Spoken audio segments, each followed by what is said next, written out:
Hey guys, what is up? Niyat here with Film Comics Explained, and today we're going to be looking at Sauron, the main antagonist of The Lord of the Rings. I've got my friend Heath, who is an expert on Tolkien, to do some research on the First and Second Age, and to write this up as promised, so special thanks must go to him for this one. What I'm going to do is release this in two parts, respectively covering the First and Second Age in each segment. In the beginning, Sauron was one of the Maia, the lesser gods that served as servants and helpers to the 14 Valar, the ruling gods of the Middle-earth pantheon. He served Aiol, the god of the earth and the first smith. Sauron learned the crafts that he would use to create the One Ring from Aiol, but the first Dark Lord, Melkor, was jealous of Aiol, which is perhaps why he chose to seduce Sauron and make him a servant of evil. Sauron, also known as Garthor the Cruel, grew to become second in command to Melkor, also known as Morgoth, and it is said that, in all the deeds of Melkor the Morgoth, Sauron had a part and was only less evil than his master, in that, for long he served another and not himself. Together, Morgoth and Sauron all but conquered all of Middle-earth in the First Age, and were only defeated at the 11th hour when the gods received an emissary from elves and men in the form of Arendelle the Mariner, who landed on the shores of Valinor, the home of the gods, and asked the gods to return to Middle-earth and intercede, which they did, sinking half a continent in the process. Sauron in the First Age was very different from the armor-clad, mace-wielding behemoth that we're familiar with from The Lord of the Rings.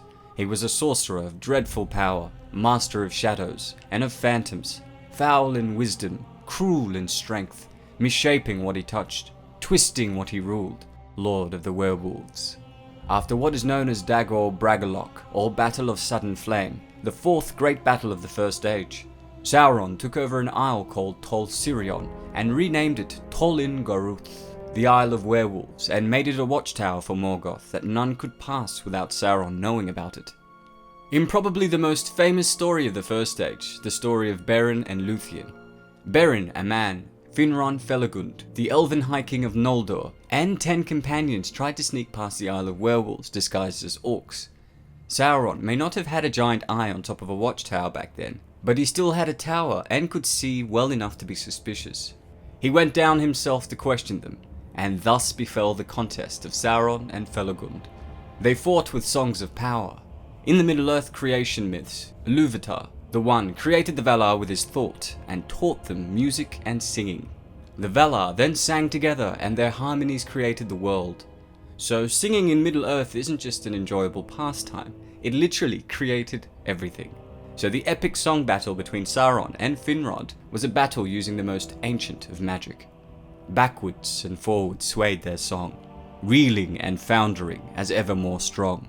The chanting swelled, Felagund fought, and all the magic and the might he brought of eldenness into his words. Then the gloom gathered, darkness growing in Valinor, the red blood flowing. Thunder rumbles, the fires burn, and Finrod fell before the throne. King Felagund was a good songster, but Sauron was better and bested him.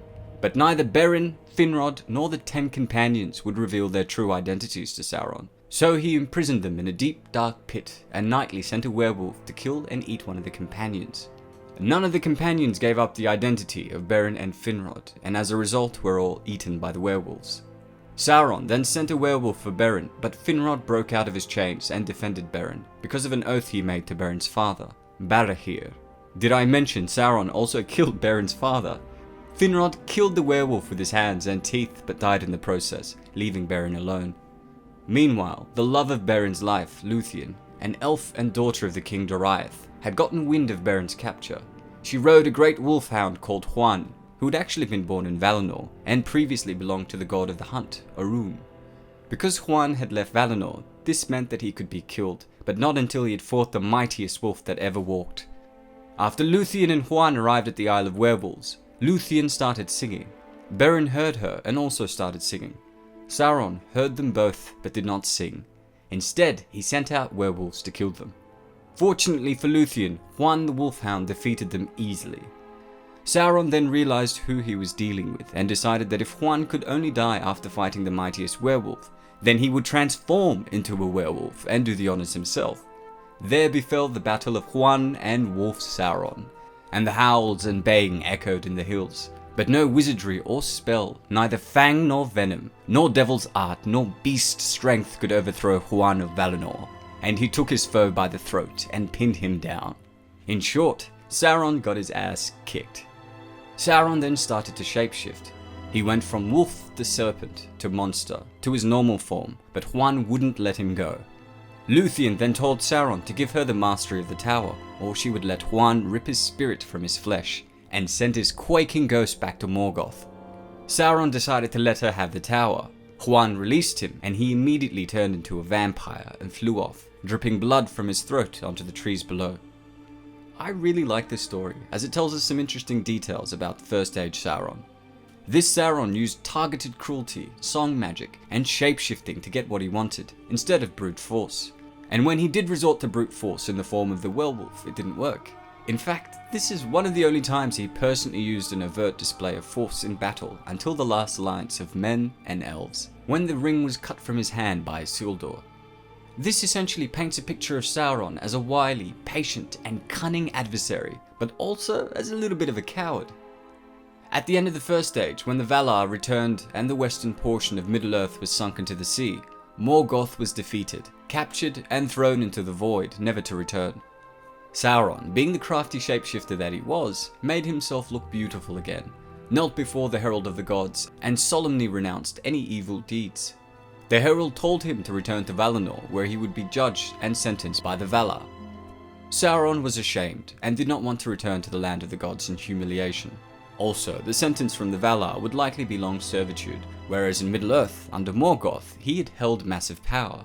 Because of this, once the Herald was gone, he decided to hide in Middle-earth until all the other gods had left. Well, that's all for today, folks. I hope you guys have enjoyed this video on Sauron. There were many requests to cover more Tolkien content, and I was happy to oblige. If there is any other Lord of the Rings or Tolkien content you would like to see, please let me know in the comments below. As always, it's been a pleasure. Niyat here with Film Comics Explained. Thanks for stopping by.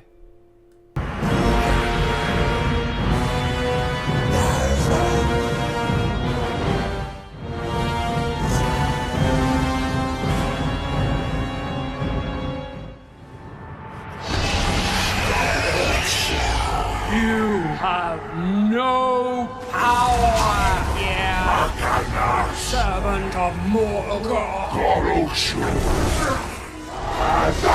Go back to the wall!